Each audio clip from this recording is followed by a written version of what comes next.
Hello, Shorter College. It's March again, so let's talk a little bit about Women's History Month. First celebrated in 1980 as Women's History Week, the efforts of the National Women's History Project eventually persuaded Congress and the President to proclaim the entire month of March of 1987 as Women's History Month. The U.S. has celebrated Women's History Month in March every year since then.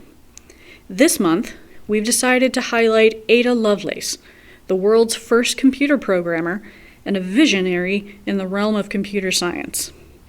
Ada Lovelace was born in December of 1815, the daughter of the famous poet Lord Byron.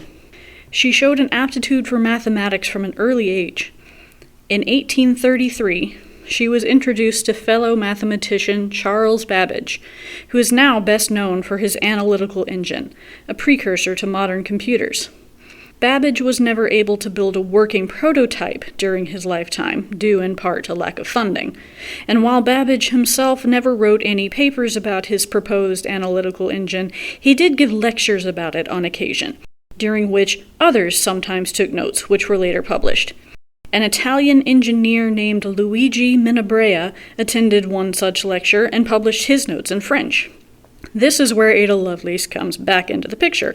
She was obsessed with Babbage's analytical engine, so she set to work translating Minabrea's paper from French to English. And during her translation, she also added pages and pages of her own notes, including an algorithm to get Babbage's analytical engine to compute Bernoulli's numbers. This algorithm is widely considered to be the first computer program, making Ada Lovelace the world's very first computer programmer. Lovelace was very much ahead of her time. While her colleagues only saw computers as basically giant calculators, Lovelace saw their potential to do so much more. She wrote, "The analytical engine does not occupy common ground with mere calculating machines. It holds a position wholly its own, and the considerations it suggests are the most interesting in their nature. An enabling mechanism to combine together general symbols in successions of unlimited variety and extent, a uniting link is established between the operations of matter and the abstract mental processes of the most abstract branch of mathematical science. A new, a vast, and a powerful language is developed for the future use of analysis, in which to wield its truths, so that these may become of more speedy and accurate practical application for the purposes of mankind than the means hitherto in our possession have rendered possible.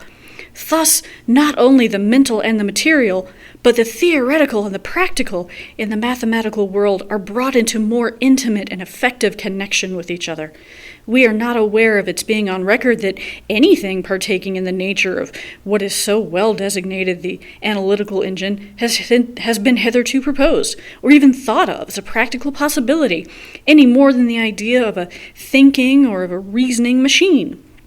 Lovelace even predicted that computers would one day be able to produce the kind of generative AI that everyone is so hyped about these days. She wrote, "Supposing, for instance, that the fundamental relations of pitched sounds in the science of harmony and of musical composition were susceptible of such expression and adaptations, the engine might compose elaborate and scientific pieces of music of any degree of complexity or extent." However, she also recognized that there are inherent limitations to what computers can actually do. She wrote, "It is desirable to guard against the possibility of exaggerated ideas that might arise as to the powers of the analytical engine. The analytical engine has no pretensions whatever to originate anything. It can do whatever we know how to order it to perform. It can follow analysis, but it has no power of anticipating any analytical relations or truths. Its province is to assist us in making available what we are already acquainted with." In other words, computers can only do what we explicitly tell them to do. They cannot think for themselves.